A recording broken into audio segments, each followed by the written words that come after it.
Welcome, everyone. If you will, for a moment, please rise as you're able.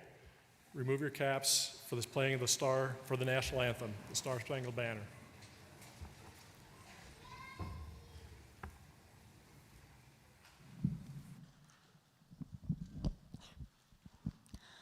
Oh, say, can you see by the dawn's early light what so proudly we held at the twilight's last gleaming, whose broad stripes and bright stars through the perilous fight o'er the ramparts we watched were so gallantly streaming, and the rocket's red glare, the bombs bursting in air, gave proof through the night that our flag was still there.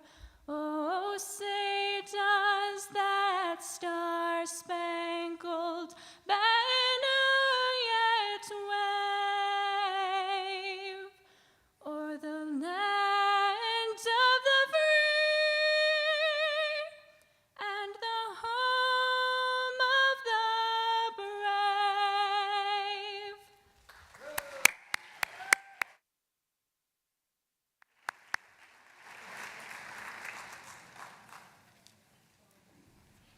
Thank you all. You can be seated.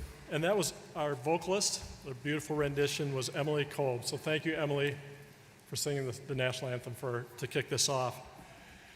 Well, this is a celebratory day. It's been 4 years since I've been at a commencement, other than yesterday where we had our undergrad commencement. I'm delighted to welcome all of you here today. It's our first day that we've had a son, so that's good. So sorry to bring you in here, but we'll try to keep things moving. But we're certainly welcome everyone who's joined us today, family, friends of our students, our faculty, our staff, and everybody who's been a part of this today. It's just a great day to be together and not be seeing each other on screens. So keep in mind, keep your eyes. I know sometimes we project things, maybe not today, but keep your eyes on the people because everyone is here today. I'm Brian Boer, and I'm Dean of the College of Food, Agricultural, and Natural Resource Sciences. I'll probably say CFANS from here on out, so if your students or somebody else hadn't said CFANS ever, that's what I'm referring to. That shortens it up a little bit today. And I'm honored to host this event and welcome all of you, but also we have several distinguished guests with us here today.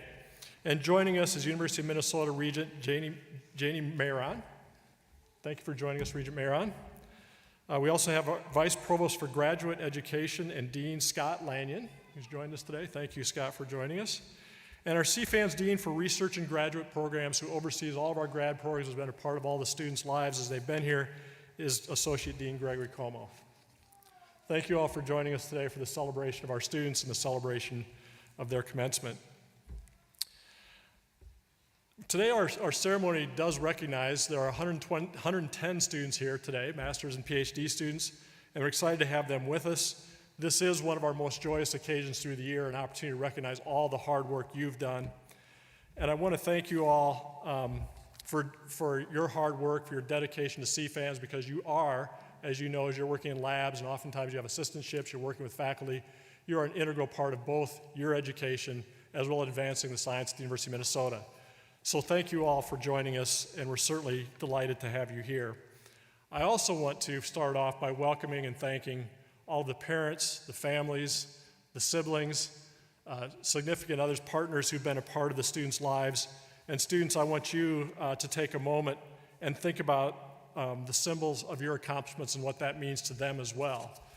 They've followed you throughout your careers, and most of you have been probably in your careers for 6 to 7 years, maybe 8 to 10 to 12 years like me. And so exhaustively over time, they've followed you, they've championed your work, they've supported you, they've given their love and caring, and they've had their will and values behind you to succeed in this. So I'd ask all of you for a moment to thank the audience members who are here once again to support you in your journey. So thank you all for your support.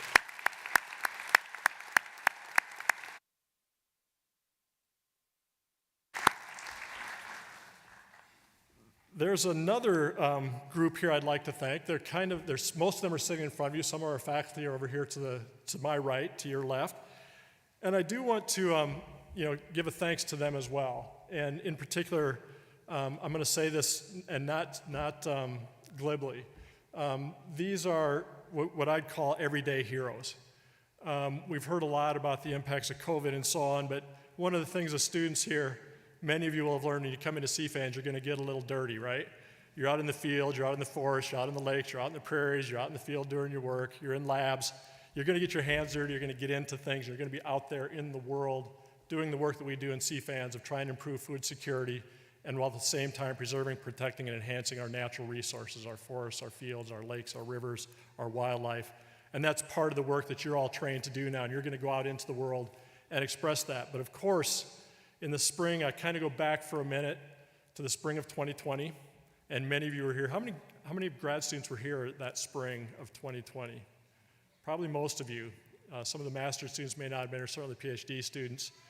And we were trying to discover, how we might go ahead with our work. And one of the things you realize in our college, and I'll say this broadly about the work we do, is we are as essential as it can be. We certainly recognize all of you in our healthcare industries who've supported people, our elder care people, the food workers, everybody who's out there, people working in transportation, all of the people who work through that. But in the work that we do, we know have an important role, and right now as we're looking at food security, some of the weather issues we're having, climate change issues, the work we're doing is critical to that.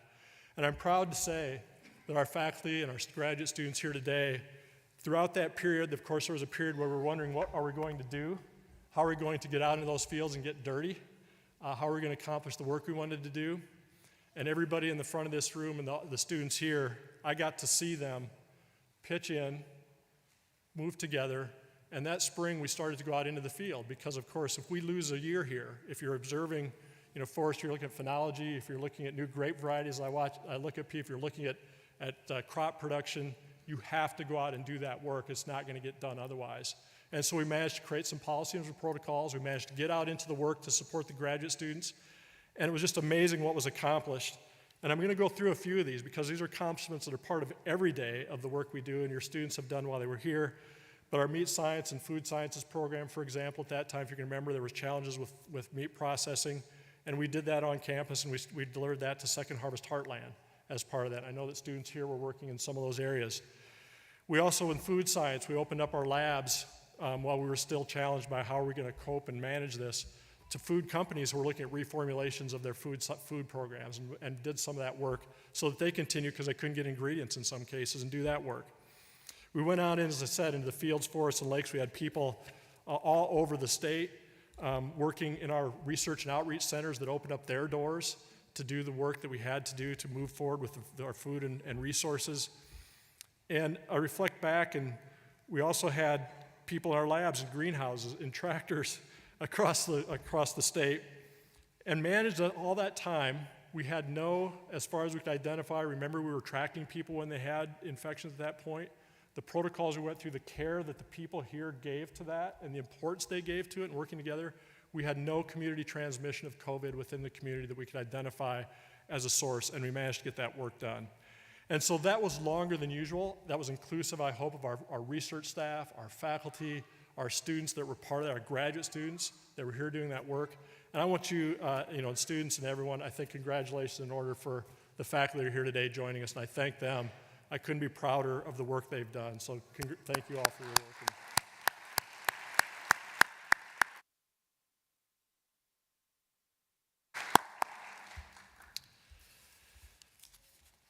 So with that, those were off my script, so I have to find my way in here again.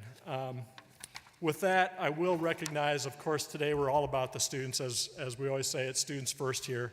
But at the same time, I do want to, early on, congratulate you for the work you've done. As I was just describing that, you were a part of that. You were a part of our success. And I want to thank you for your work in doing that as well.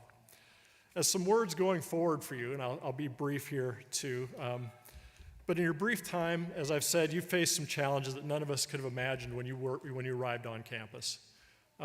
You've been through, we've had a pandemic reminiscent of 1919. We have a war in Europe that we never thought would happen in the 21st century, harkening us back there. And I was thinking about this, and of course, this gets a little bit, we're in a challenging time, but I look back at a quote from Mark Twain. It was attributed to Mark Twain, but it was not Mark Twain, in fact, and many of you have probably heard of it, that history doesn't repeat itself, but it rhymes.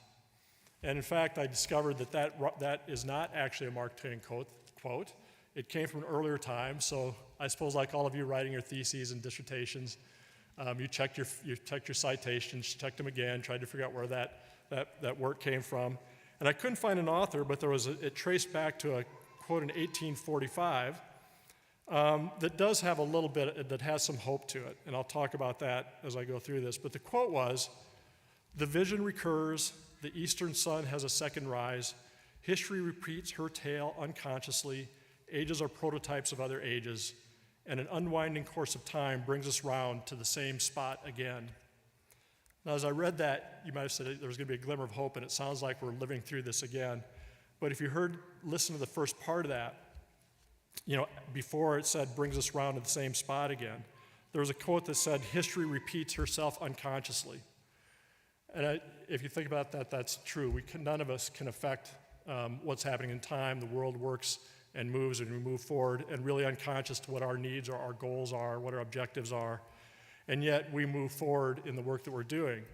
And we do that, I think, that unconscious of time, and for you, our graduate students, to recognize we are living. We do have a conscience. You have a conscience. We have the ability and knowledge that you've gained here, hopefully to exercise that conscience and do it in a way that moves the world forward, and to reimagine that rhyme from what it has been over the years. You're called to exercise that conscience in treating people fairly and equitably. One of our core elements in CFANS is trying to advance and improve our diversity, equity, and inclusion program so that all are included in the work we do, and we certainly know our work cuts across all people across the globe. You're called to exercise your conscience by giving others the grace and time to understand their unique and beautiful differences that they bring, and that you may also be understood in doing that. You're called to exercise your conscience in addressing global issues of food security, what we all do in our programs here every day, and in addressing inextricably linked issues of global climate change and working through that in your local communities in addition to thinking about globally. So many of those challenges occur right here. You're called to exercise your conscience in support of democracy, free expression, a key element of our land-grant universities, of thinking about how do we provide the knowledge and insights so that we can have free and open discussion and solve some of these grand challenges that we face in society so that we can thrive. And my graduation hope for all of you today is that while a student at University of Minnesota, we have provided you the basis of knowledge and wisdom to advance your conscience into the world, to get off that unconscious treadmill of history and become, as Martin Luther King said, drum majors for service, so we don't come around this spot again. I know you can do it. I see you responding to the global pandemic when I was talking about the impacts of you completing your education, doing that in a way that respected our community, wore masks, you had vaccines, you were sure that we were all safe and able to accomplish those goals. I see you when you rally to social justice and equity in response to injustices and discrimination that we observe in our world today. We see you advance crop sciences, plant-based proteins, healthier forests, battling invasive species that crowd out our native plants and wildlife. And I see you all working in communities to develop local healthy food systems and keeping and caring for each other through every day when sometimes it seems like the world is simply not being unconscious around you. None of those are solved. It's hard work. It's worthy work. It's worthy of your lives and time. Your conscience you bring to that is invaluable to society. You're going to do great things, and I wish you all the very best for the future, and I congratulate you all on your successes to this point, and we look forward to many more successes from the graduating class of 2022. So thank you all. Congratulations.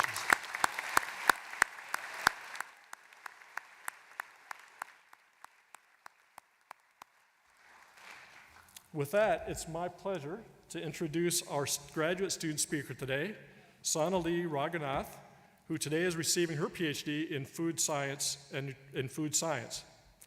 Sonali was born in Chennai, India, and obtained her bachelor's in technology degree in food technology in 2017 from Anna University, India.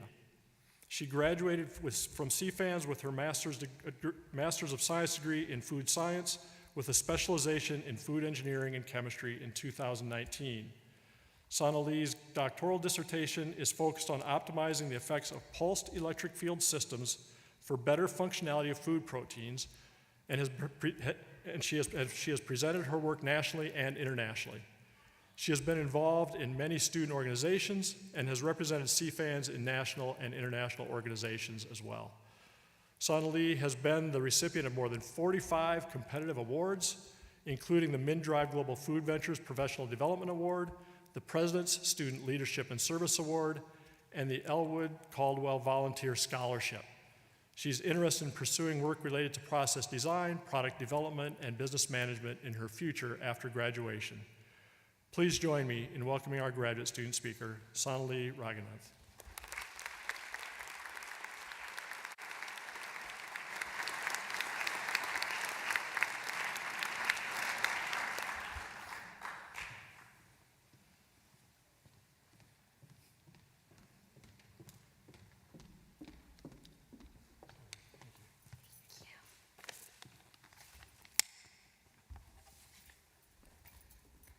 Ladies and gentlemen, Dean, Associate Dean, Keynote Speaker, distinguished faculty, friends, family, guests, classmates, and graduates of 2020, 2021, and 2022.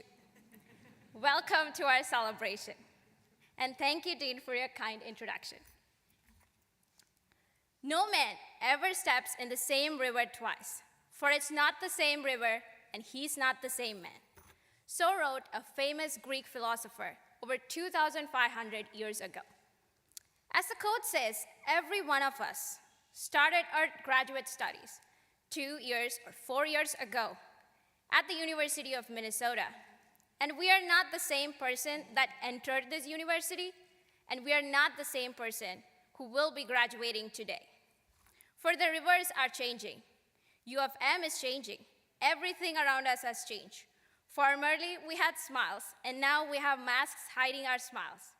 Formerly, we had Zoom that was meant for fast communication. Now it's a place to meet and even attend classes.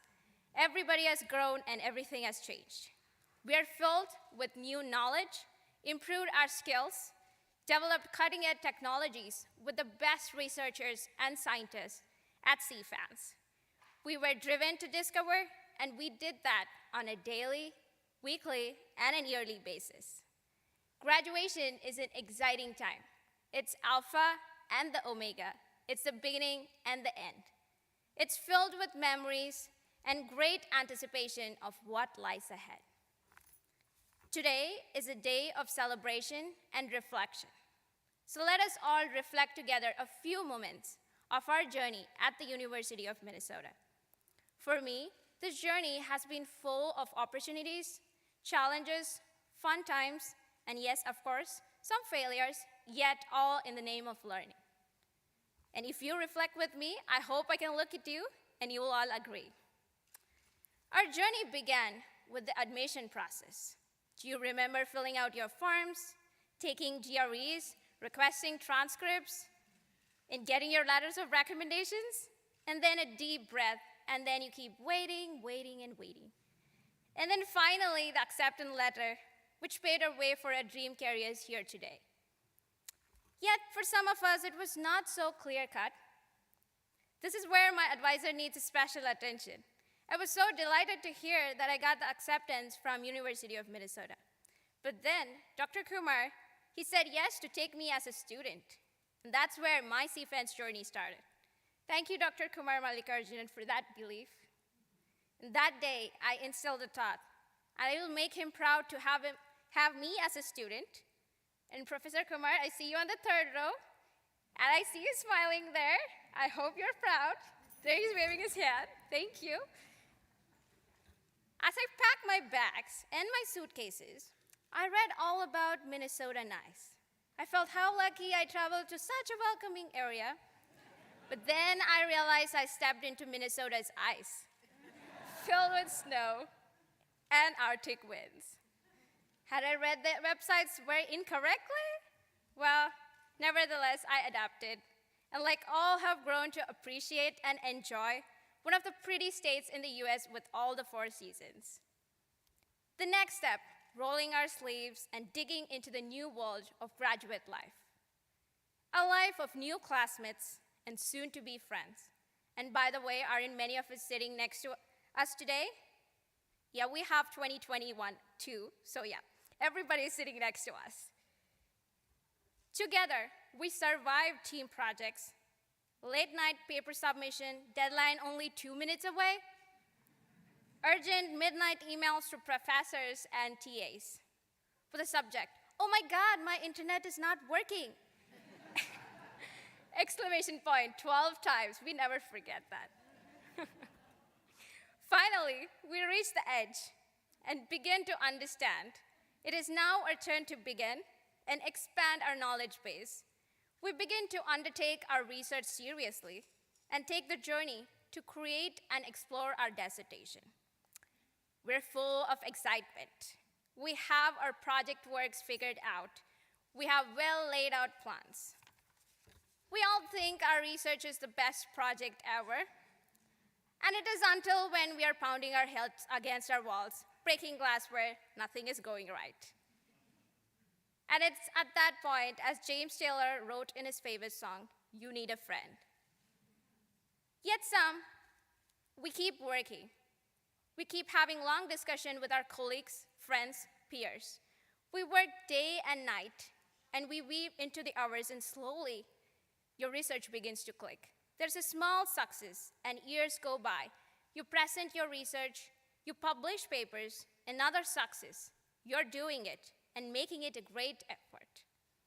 And after years of great effort, we finally have our oral exams, prelim submission, final exam, and then the D-Day, the defense day.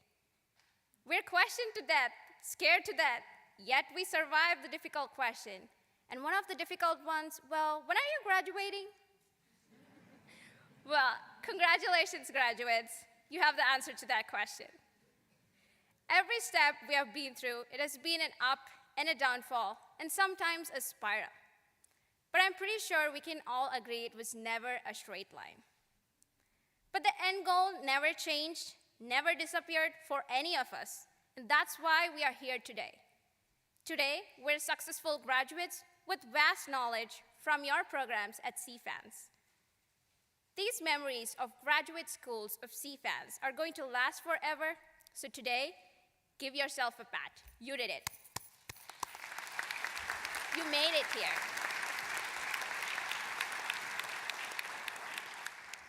Yet, let us all remember one thing. We're young, and our new journey has just begun.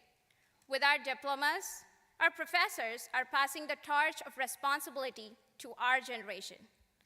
Well, it is our turn to make the difference in this world, a world full of challenge and change. We had to sacrifice a great deal of time, money, and often separation from our families and closest friends. But we had the energy, drive, and passion to keep moving forward, even when you did not know what the future holds. We achieved, we grew, we developed skills along the way to complete our graduate school, even during a global crippling pandemic. Oh, the pandemic. I want to take a moment and give a quote by a French poet. Sometimes, only one person is missing, and the whole world seems depopulated. Unfortunately, COVID may have taken you the very special person, and they are missing. Yet, together, we are missing millions of people in the US and across the globe because of COVID. And together, we deeply sadden. The pandemic has certainly taught us about human values, emotional connections, and how critical our daily activities and even the relationships with each other and to our humanity. As graduates from University of Minnesota, we should expand our views on human behavior, on giving back to our community, building valuable relations, volunteering, and building connections. Even when the world was down with COVID, there was a season of uncertainty, not able to visit family, a sense of fear, but the passion drove us this far on how to adapt under pressure under uncertain situation. Let us all give a big round of applause to all the graduates and all the loved ones who have gone before us.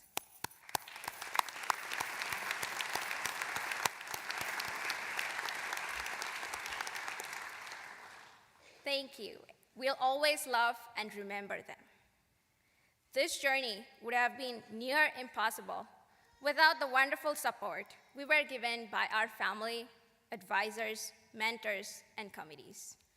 Standing here in front of everyone, I'll look back and I reflect all the 4 years of legacy we have made together. And I must say, I'm nothing but proud of it. I'm excited to see what the future will bring. As someone once said, difficult roads lead to beautiful destinations. We are about to reach a beautiful destination, and now it's time for a different challenge. If you get tired in your new, challenging journey, just learn to rest and not quit. Our unique graduate memories at the University of Minnesota have come to an end, and our big dreams of our future is just beginning. Today is the day we pass and we celebrate this achievement with family and friends. I cannot finish this speech without my thanks to my mom and my dad, who flew all the way from India to watch their daughter graduate and give a commencement speech. They've always let me dream of impossibilities and helped me make it a possibility. Congratulations, graduates of 2020, 2021, and 2022, once again. Thank you.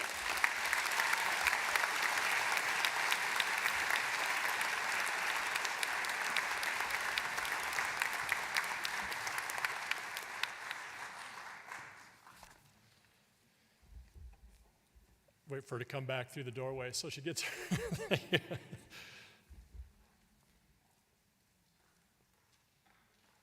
Thank you, Sonali, for those remarks.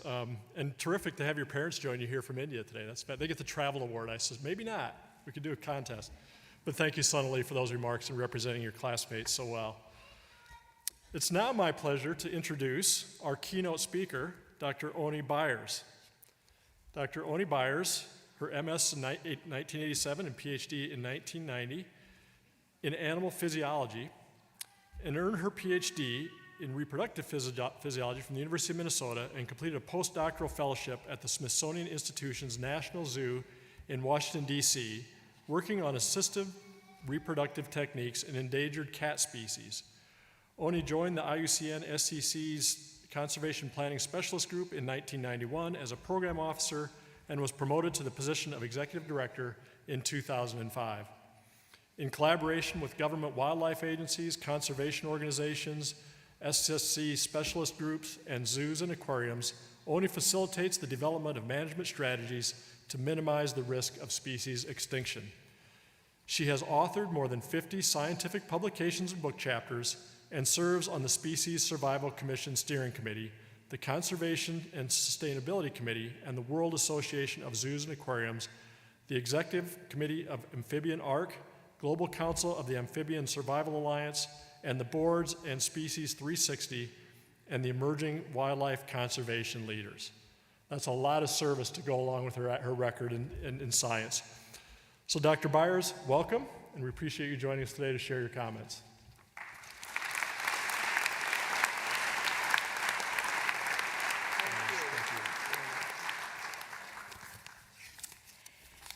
Congratulations, graduates. Woo!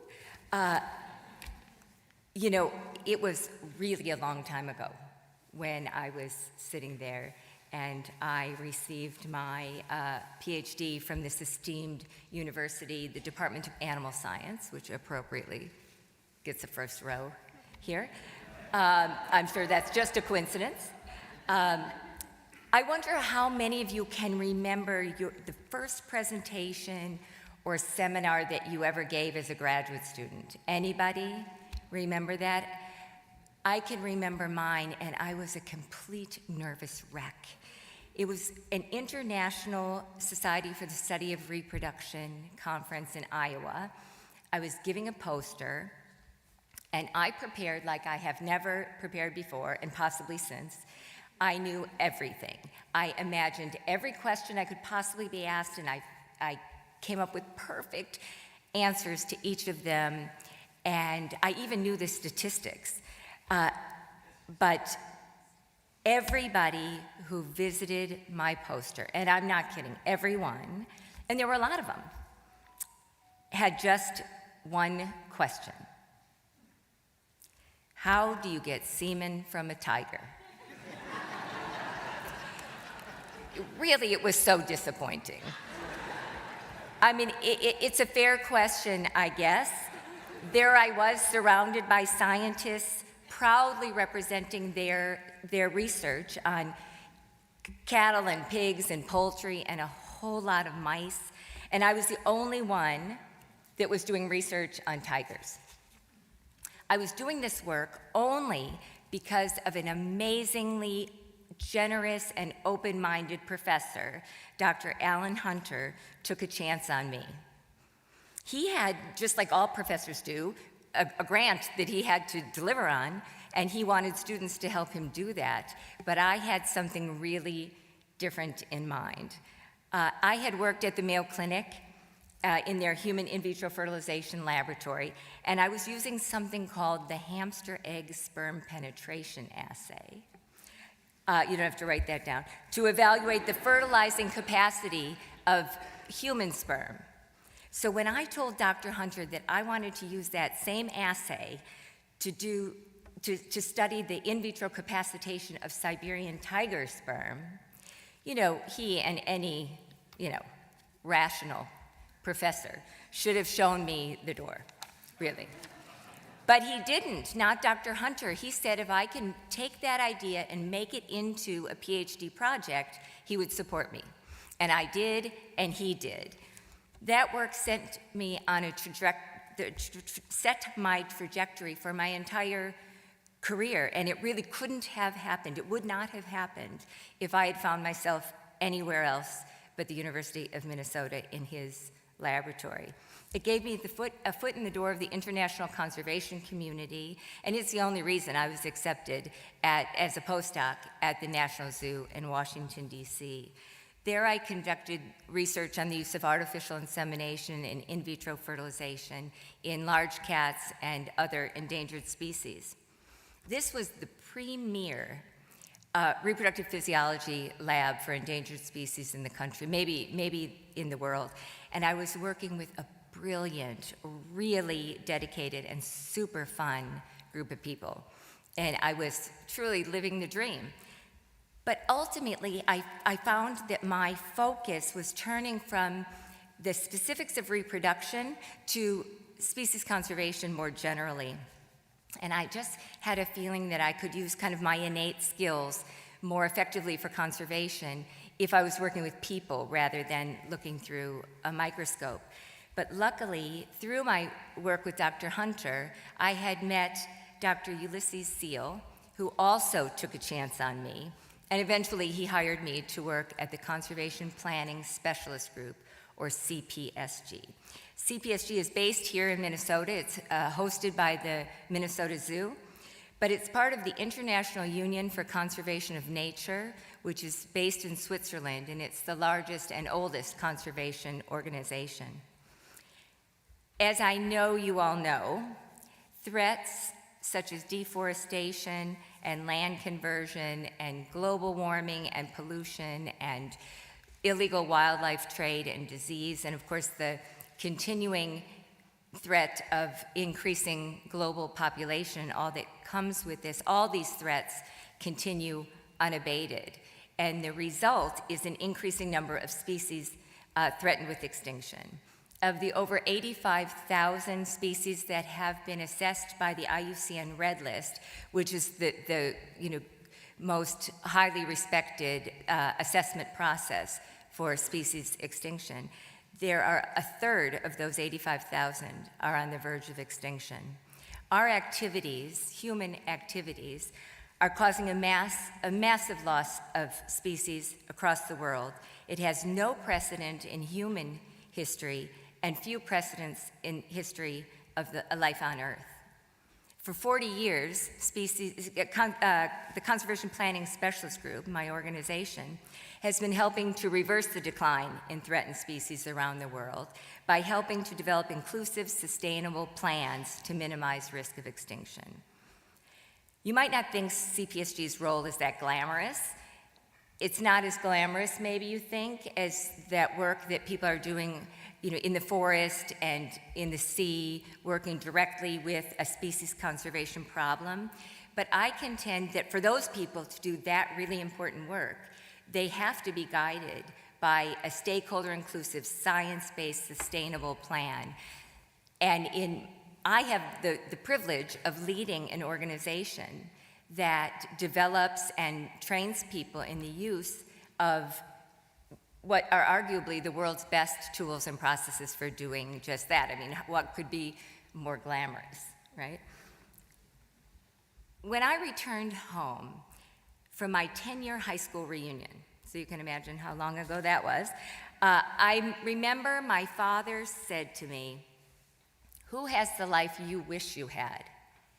And I took the question seriously, and I thought about all my classmates who were doing really interesting things. Some people lived in fabulous places or making far more money than I ever would. And then I answered honestly, I do. I have made it kind of a ritual to ask myself that question every 5 years or so. And I answer it as honestly each time, and each time I answer it the same way. In spite of the enormity of the crisis and the lack of political will and adequate funding, the long hours and the millions of miles traveled in coach, I have lived the life I wish I had. That's because of the purpose and the honor that come from helping to lead the fight to halt biodiversity loss. I am forever indebted to Dr. Alan Hunter and the University of Minnesota for giving me the honor, giving me the opportunity to launch a career that has provided for me the life I wish I had. I wish each one of you the very best as you embark on this next phase of your journey. I hope you'll find and follow your passion, live a life of purpose, and I hope that at every opportunity you get, you will take a chance on someone. Chances are it will change their lives and maybe yours as well. And mostly what I hope is that when you each look back, you too will say, you have the life you wish you had. Thank you so much, and congratulations. Oh, wait. The answer to the question, does anyone know it? How do you get semen from a tiger? Anybody? Electroejaculation. Thank you and congratulations.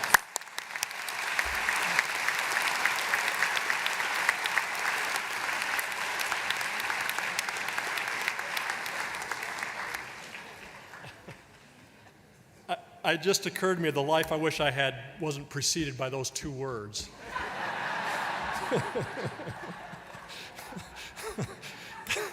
And I say that even though my father-in-law, who you might know, Harold Hodson, his background is reproductive physiology, and he developed boar semen for swine. So I have an animal science degree, I'm in the business, but thank you for those words, Ani. All of them, not just the last two. But thank you so much, and congratulations for being here, and appreciate your comments for our students. With that, it is time, the time that I think we've all been waiting for. And that's the presentation, it's why we're here, of our degree candidates. And to start with, we have Professor Marcela Windmiller-Campion with the Department of Forest Resources, and she will present the candidates for master's degrees.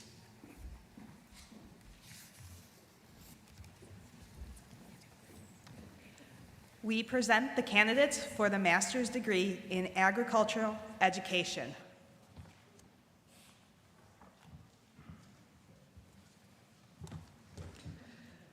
Sonia Hawkinson.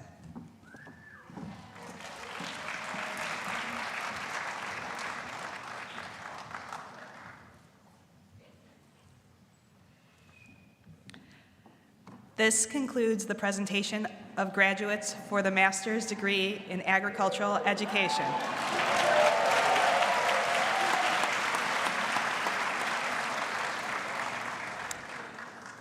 Next, we present the candidates for the master's degree in animal science. Drew Schwartz.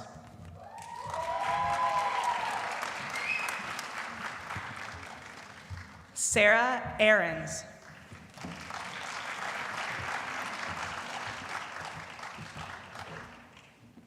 Amber Brinks.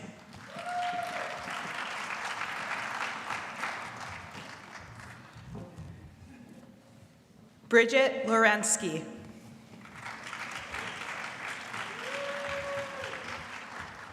Kevin Kamayu.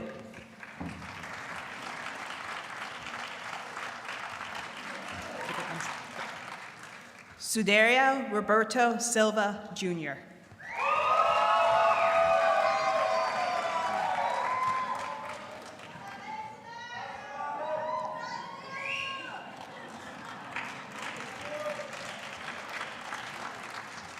This concludes the presentation of graduates for the master's degree in animal science.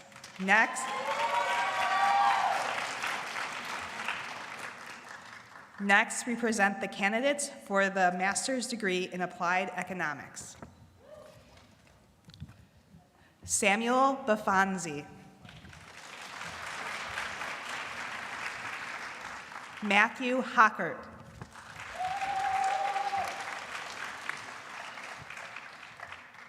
Casey McNichols.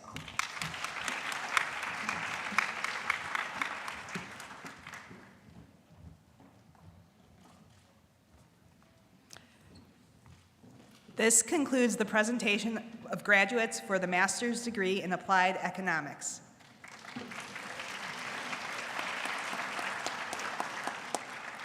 Next, we present the candidates for the master's degree in applied plant sciences. John Hawkins.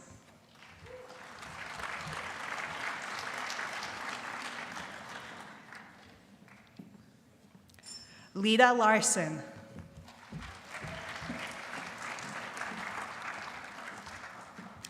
Michael Miller.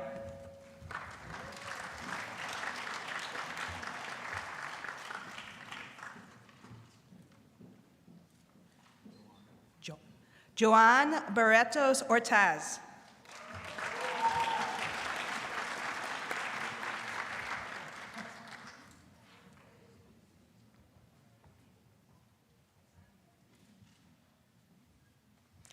This concludes the presentation of graduates for the master's degree in applied plant sciences.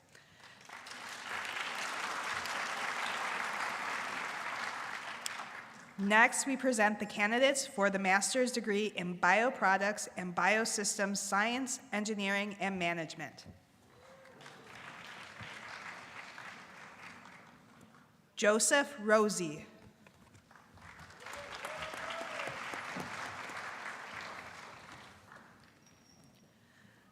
Nandini Singh.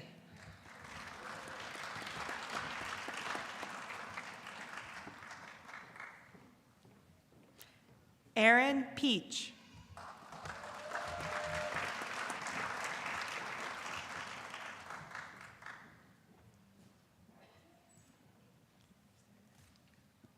This concludes the presentation of graduates for the master's degree in bioproducts and biosystem engineering and management.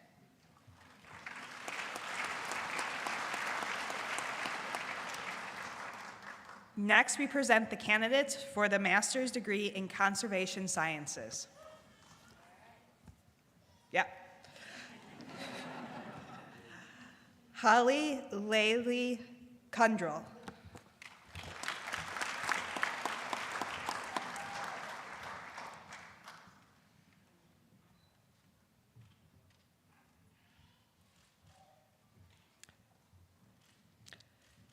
This concludes the presentation of graduates for the master's degree in conservation sciences.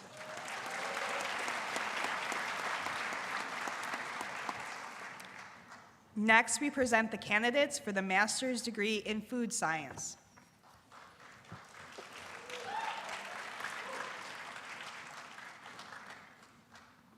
Gretchen Gustafsson.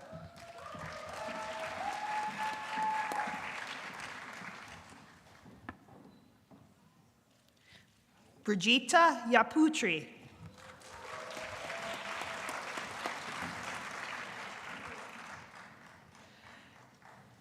Jacob Vitt.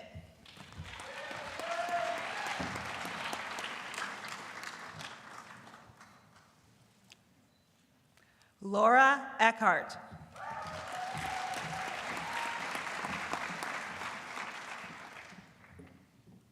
Lucy Hansen.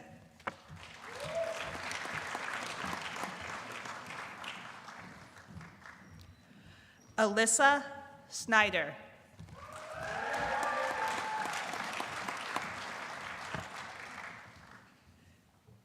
Kenzie McLintick.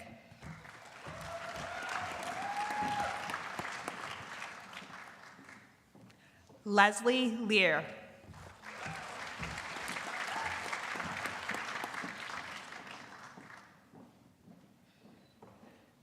Christina Tingle.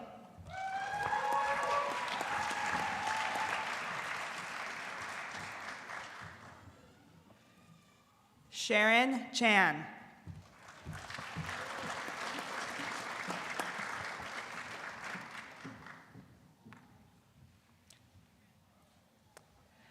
This concludes the presentation of graduates for the master's degree in food science.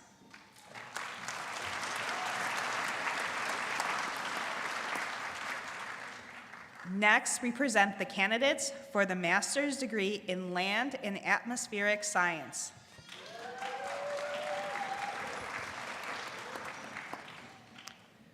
Luis Allen.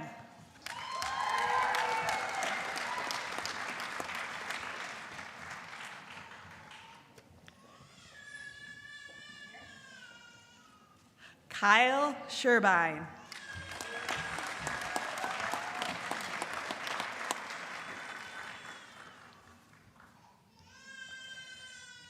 Azucena Sierra.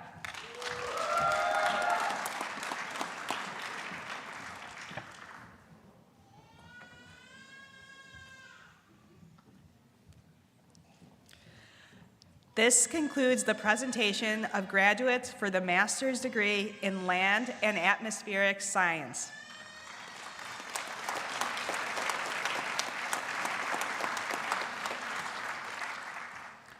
Next, we present the candidates for the master's degree in natural resources science and management.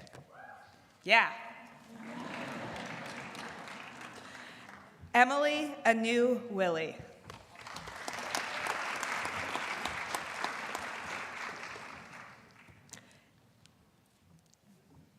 Amy Shawnette.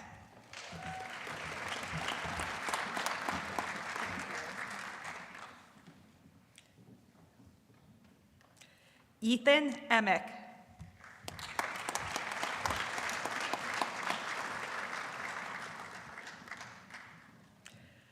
Alexander J. Gorman.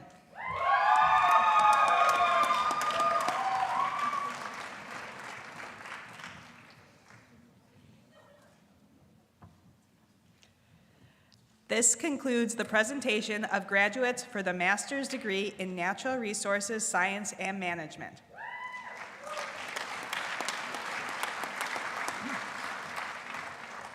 Next, we present candidates for the master's degree in nutrition.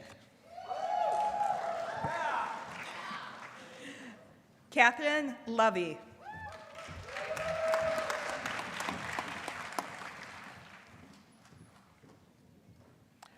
Nabila Khan.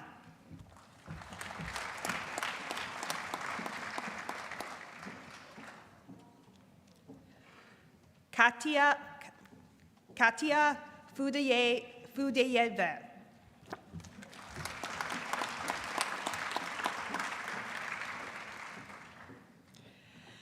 Abigail Masiangelo.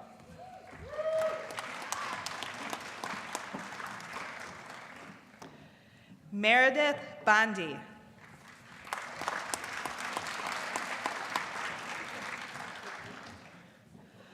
Jessica Drake.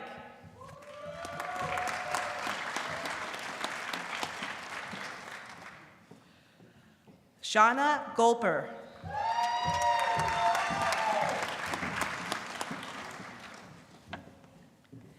Kiera Josephs.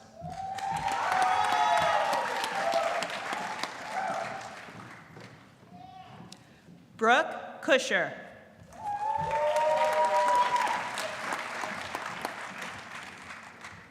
Megan Edelman.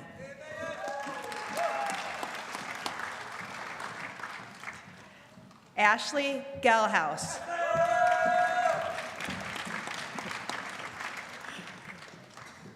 Brittany Noble.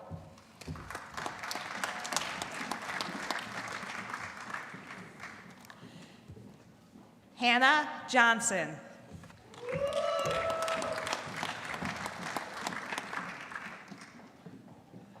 McKenna Lewis.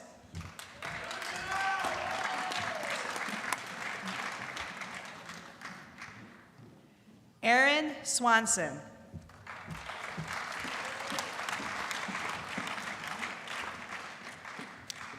Joshua Bailey.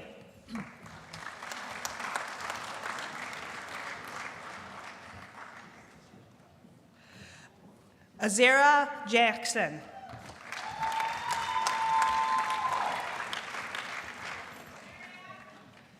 Doug Grady.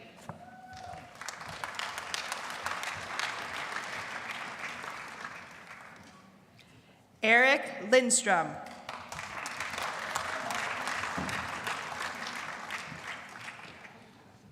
Xin-Ching Li.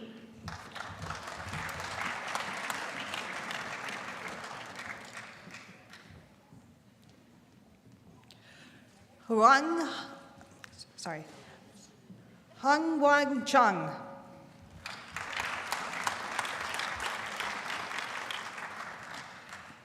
Hannah Church Lee.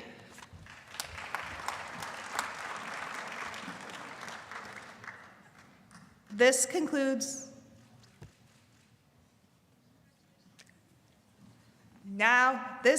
the presentation of graduates for the master's degree in nutrition.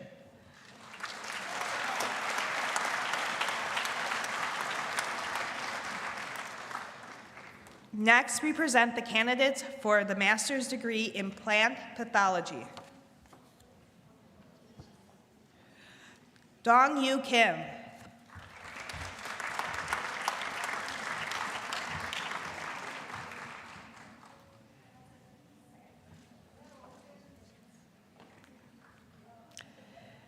This concludes the presentation of graduates for the master's degree in plant pathology.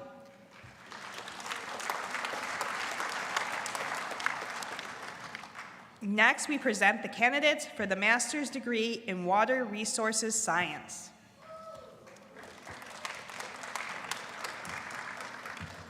Elizabeth Hill.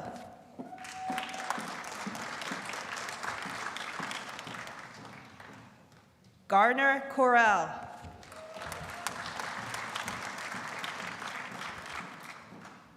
Cole Raygun.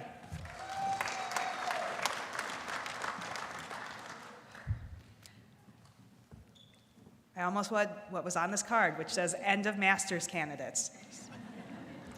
Okay. Dean Burr, this concludes the presentation of master's degree candidates. Let's give them all a round of applause.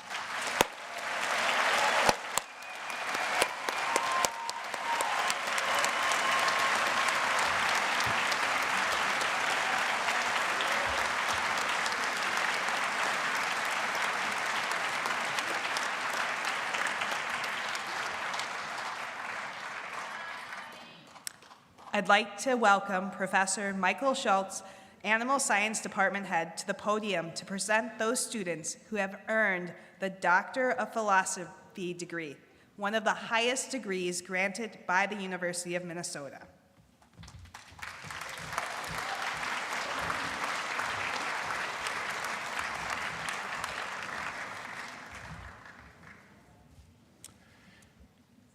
We will now recognize candidates for doctorate degrees. Candidates will be hooded by Associate Dean Greg Cuomo unless the candidate's advisor steps forward to do so. Advisors, please stand when your advisee's program is announced so that you are ready to hood them when they cross the stage.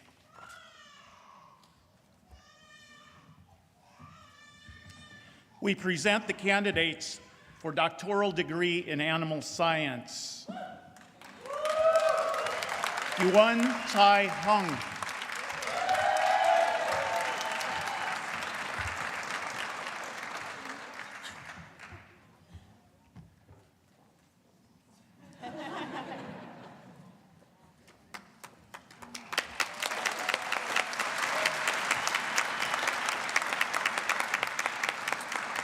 Mattia Lauren Colwell Matson.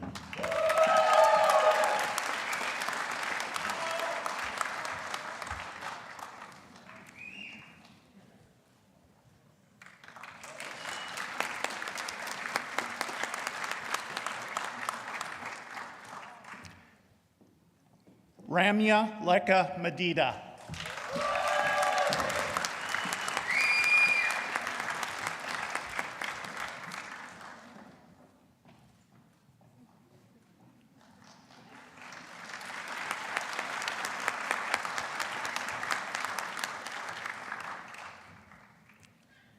Riel Swanson.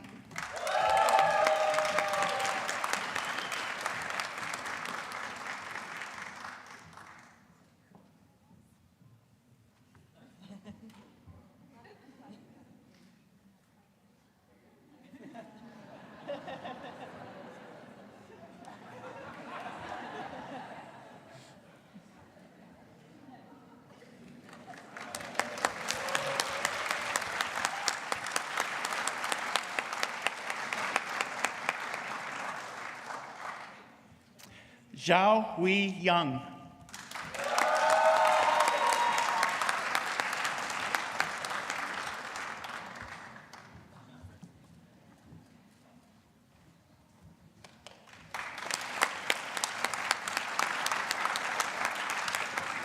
This concludes the presentation of graduates for doctoral degree in animal science.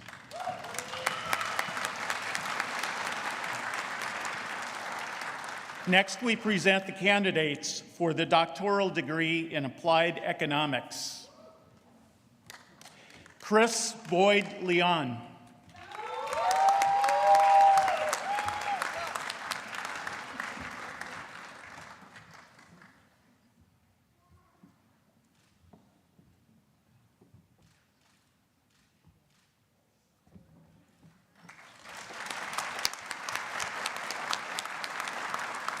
Ken Chua.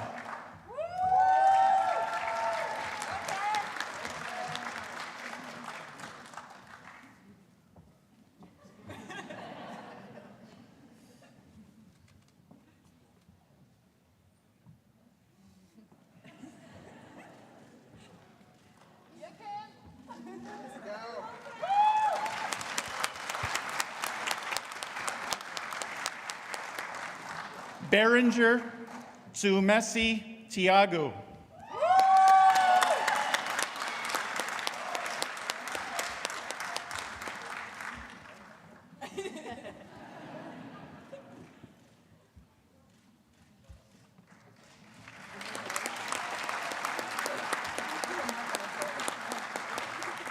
Khadija Dukure.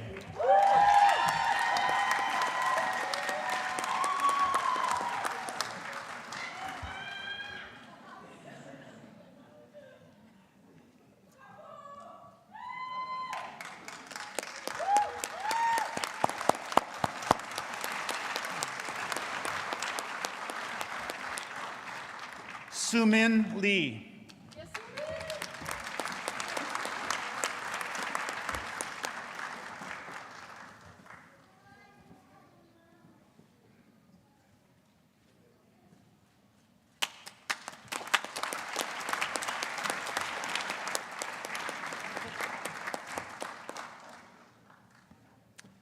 Colette Salami.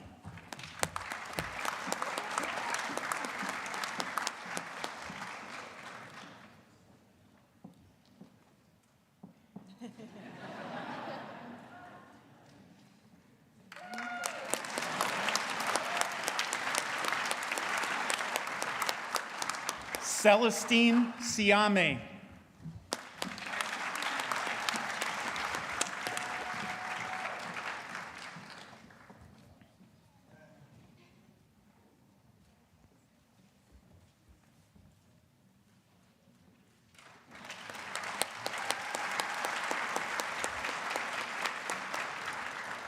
This concludes the presentation of graduates for the doctoral degree in applied economics.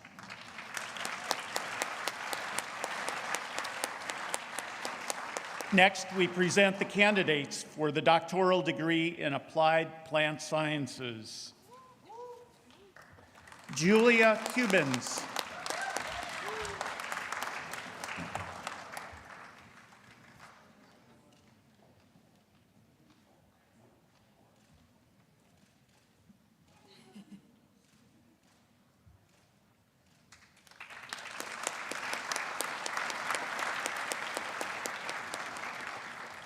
Juan Carlos Meta.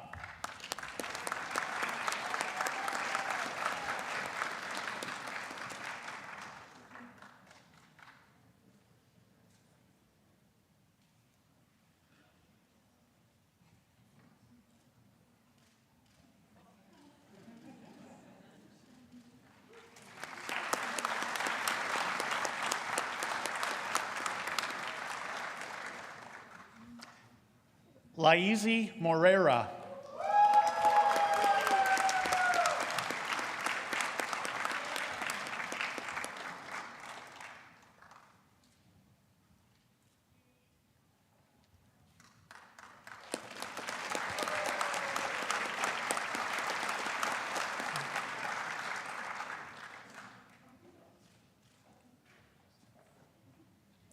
Clayton Varta.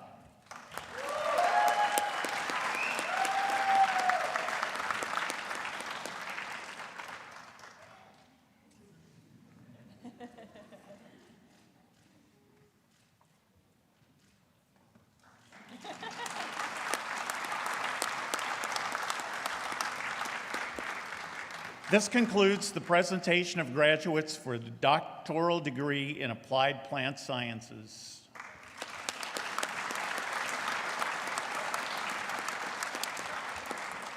Next, we present the candidates for the doctoral degree in bioproducts and biosystems science, engineering, and management. Adriana Alvarez de la Hoz.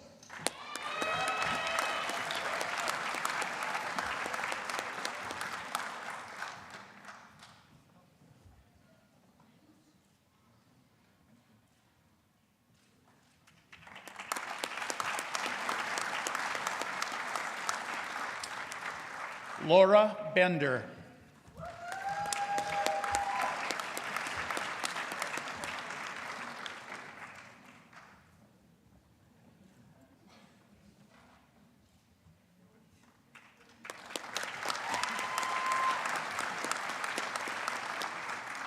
John Brockreitens.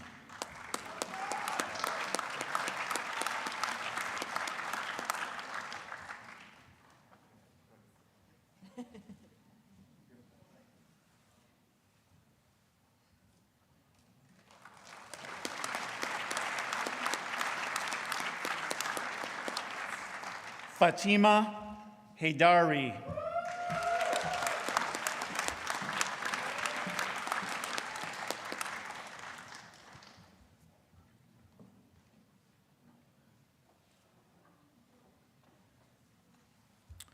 This concludes the presentation of graduates for doctoral degree in bioproducts and biosystem science, engineering, and management.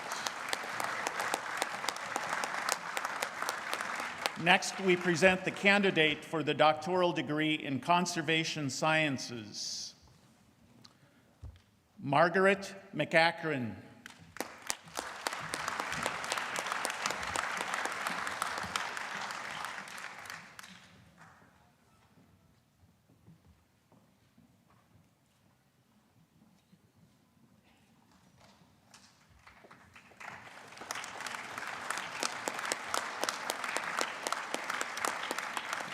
This concludes the presentation of graduates for the doctoral degree in conservation sciences.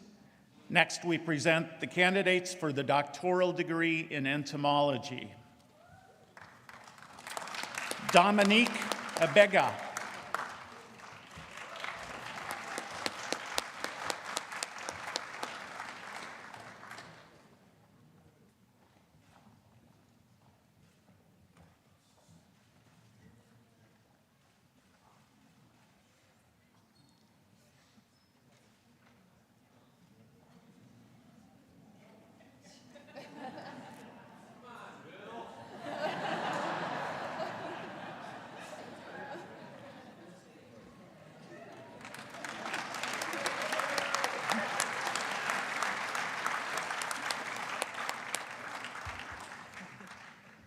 Corey Nyquist.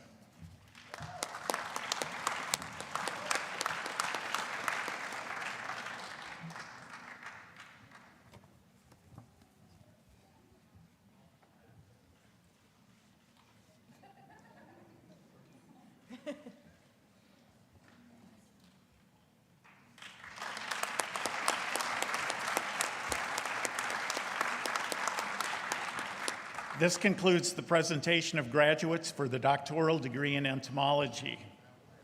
Next, we present the candidates for the doctoral degree in food science.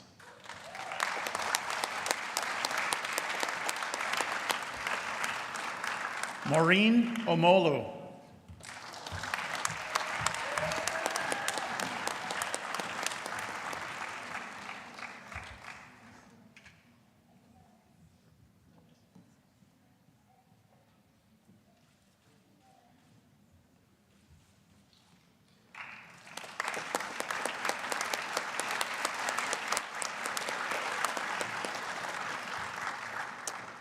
Shruti Narayana Murthy.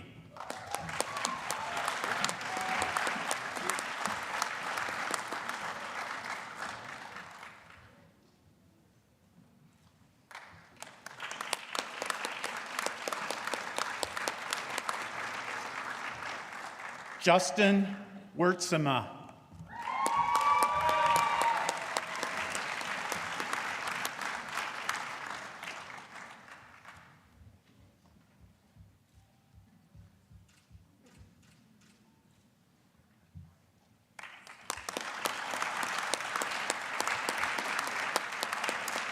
Sonali Raghunath.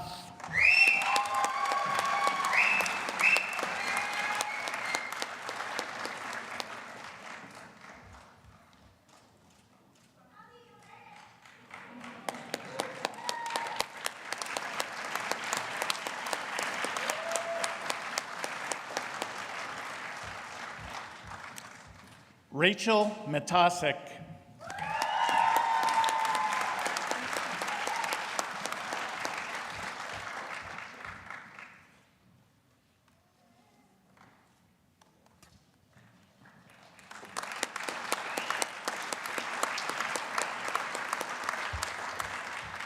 Aquia Otier.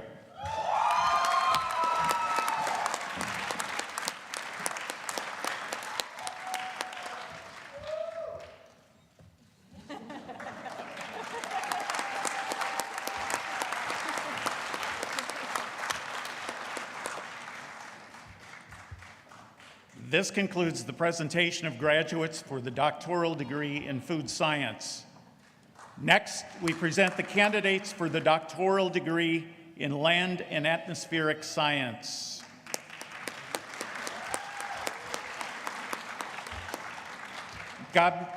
Gabriel Diaz-Peo.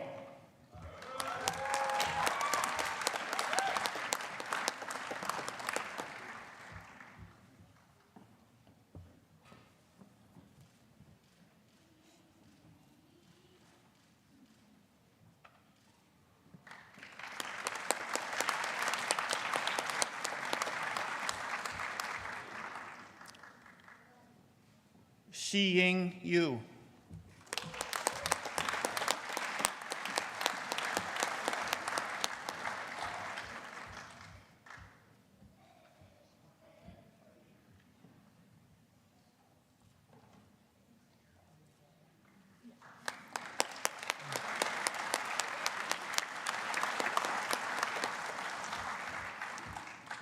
Cleanna Leverich.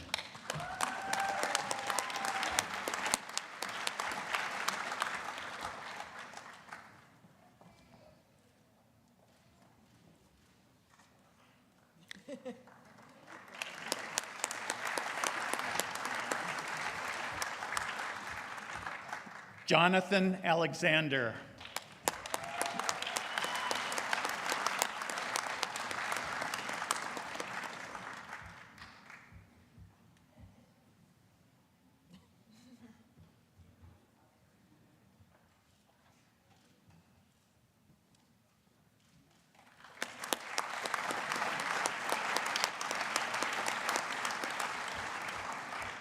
This concludes the presentation of graduates for the doctoral degree in Land and Atmospheric Science.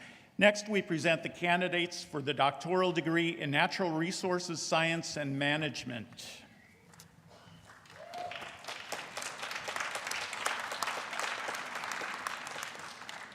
Famara K. Damfa.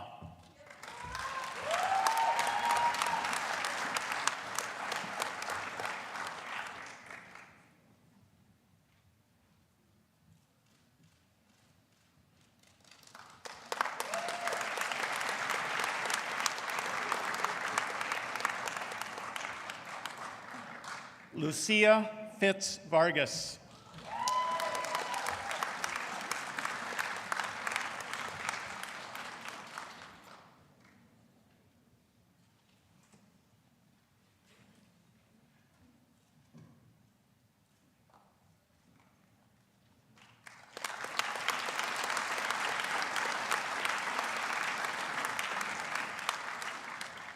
Ella Gray.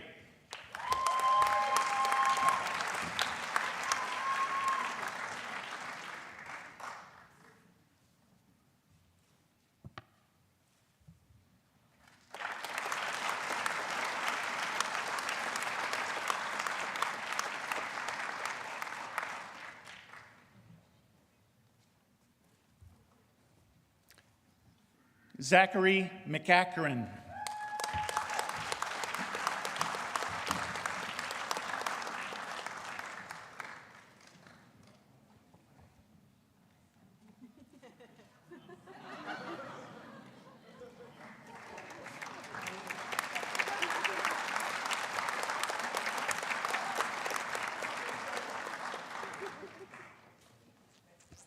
Hannah Raymer.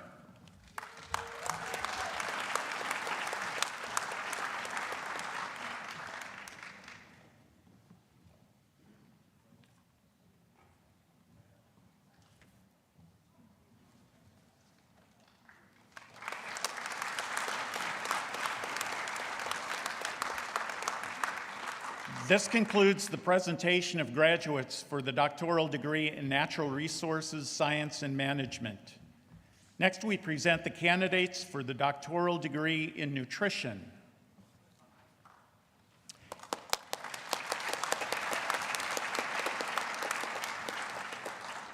Aisha Baltasi.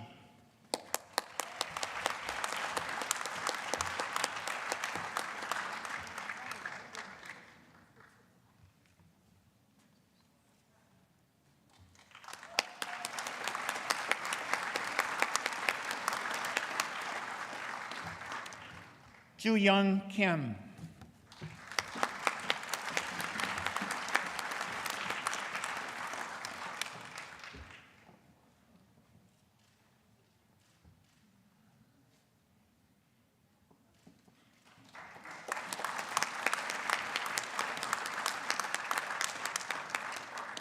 Yua Gua.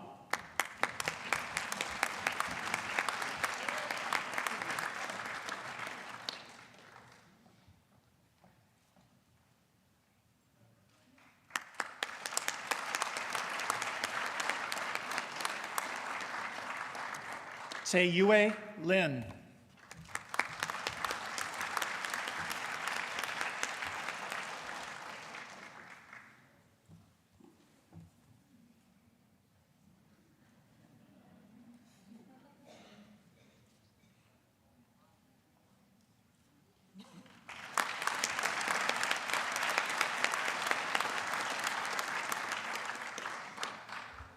Moruge Motiga.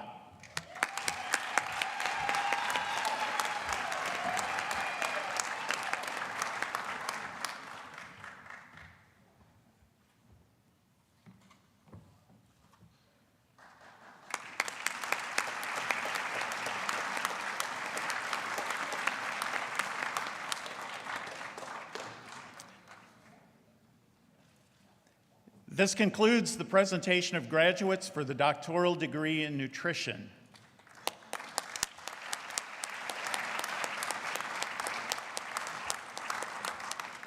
Next, we present the candidate for the doctoral degree in plant pathology, Deepak Harith.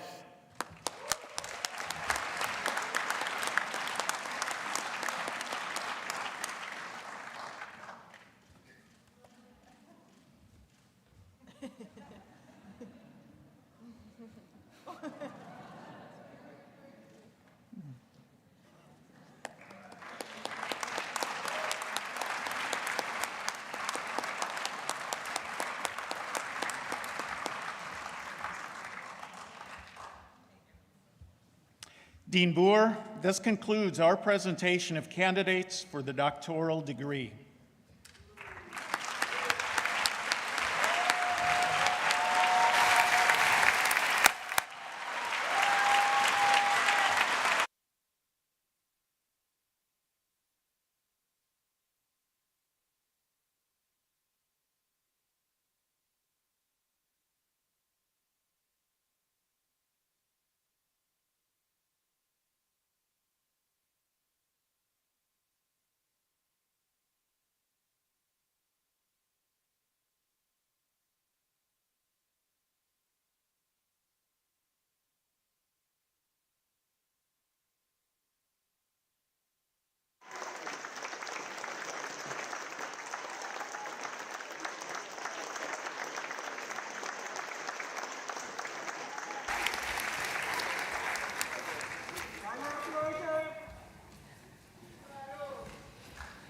Well, thank you all, and congratulations to all the students now. And I will assure people that there were no students harmed in the hooding of the students, so it was all, I think everybody made it okay. And now it's my pleasure to introduce Regent Janie Mayron, and I present these candidates to you for their respective degrees. This is the moment you've all been waiting for. Will all of the graduates please rise?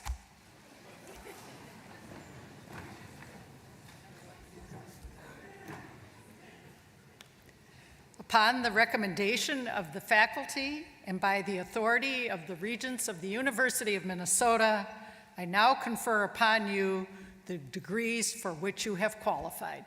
Congratulations.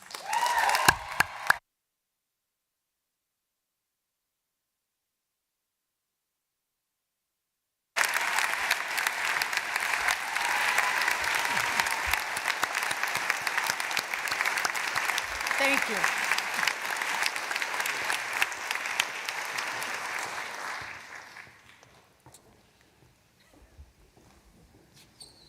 Thank you, Regent Mayron. And again, congratulations to all our graduate students. You've earned these degrees, and we look forward to seeing you in the future as colleagues and partners in science and research. So congratulations, and thank you all. It's now my pleasure to introduce Roberta Ryan. She is president of the CFANS Alumni Society Board of Directors. And Roberta Ryan is the animal curator at the Wildlife Science Center, a wilderness education, conservation, and research facility in Stacy, Minnesota. She graduated from CFANS in 2014, and her Fisheries and Wildlife Bachelor of Science degree allowed her to pursue her lifelong dream of working with wolves. So tigers and wolves, where's the lions and bears? Roberta has a passion for connecting alumni with each other and for fostering relationships between alumni and current students. She has served on the Mentor Program Steering Committee during much of her time on the board and is excited about creating new opportunities for our alumni network to grow professionally. Thanks, Roberta, for being with us here today.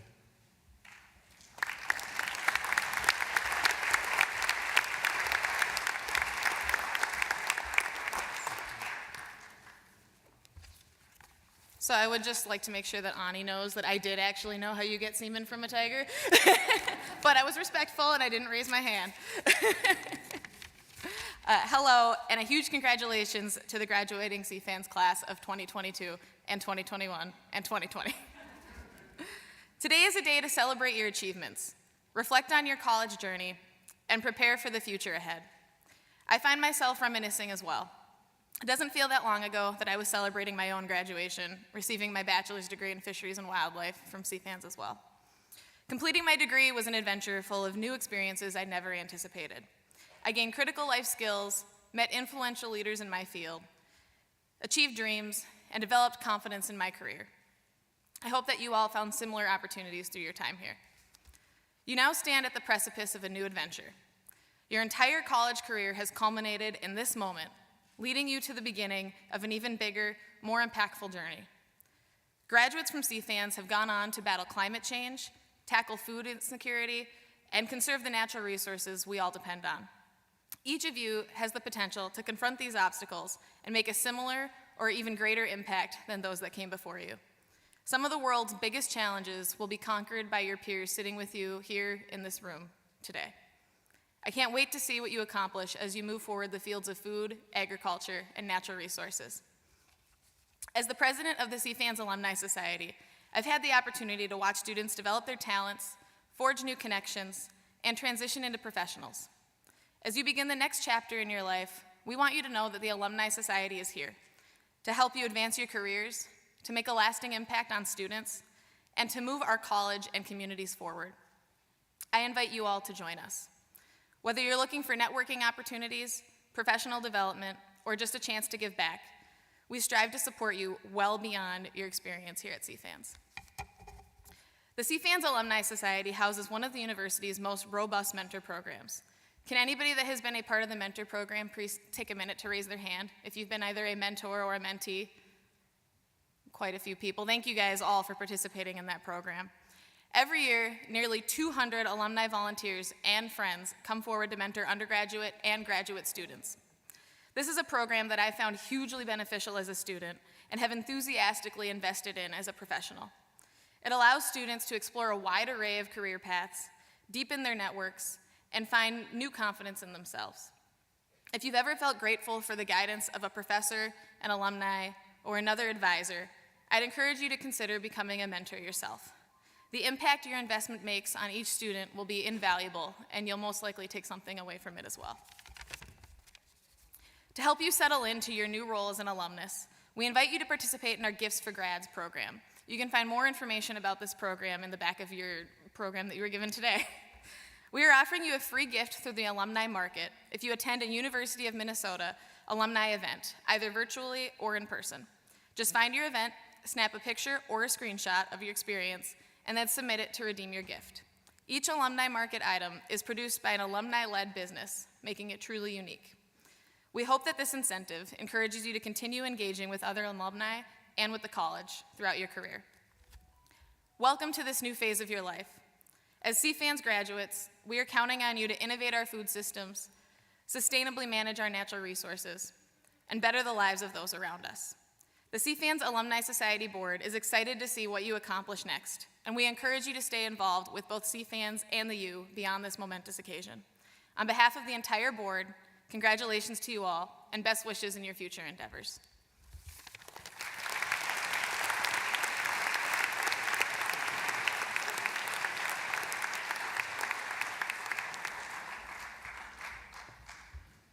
Thank you, Roberta, for those remarks, and thank you also for being a terrific president of our Alumni Society Board. You know, it's sort of that you're never too old to learn, and I can't share the story. I was at a regenerative beef production facility that was a pasture-raised beef production area, and the farmer came to me and said, and I was looking around, and it's nice cattle out there, and there was a donkey out in the middle of the cattle. And he comes over, and I'm like, well, so what's this donkey doing with your cattle? And he said, it keeps wolves away. And I'm going, yeah, telling this professor guy, no way. So I went to Roberta, I said, Roberta, do donkeys keep wolves away? Sure enough, donkeys keep wolves away. So you learn something new every day. So thanks, Roberta. With that, one last time, we appreciate everyone's attending today. We appreciate your support of all of the students through the years and now the graduates with their PhD and master's degree. We're delighted you've been in on our campus for the last, through the last few years, the 2021 and 22 classes, to be with us and work with us. We're so delighted at your success. We hope you'll stay in touch. And with that, let's give our students, graduate students, one more, or our new graduates.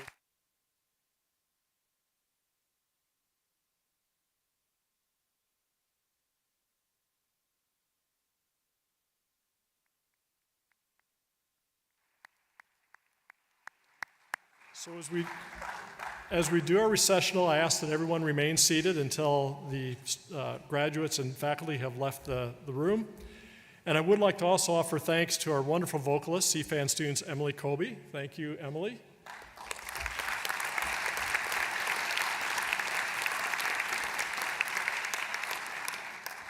And again, we wish you all the best and hope that you'll stay in touch with us. And what we'll conclude with is the singing of Hail Minnesota. Please rise as you're able.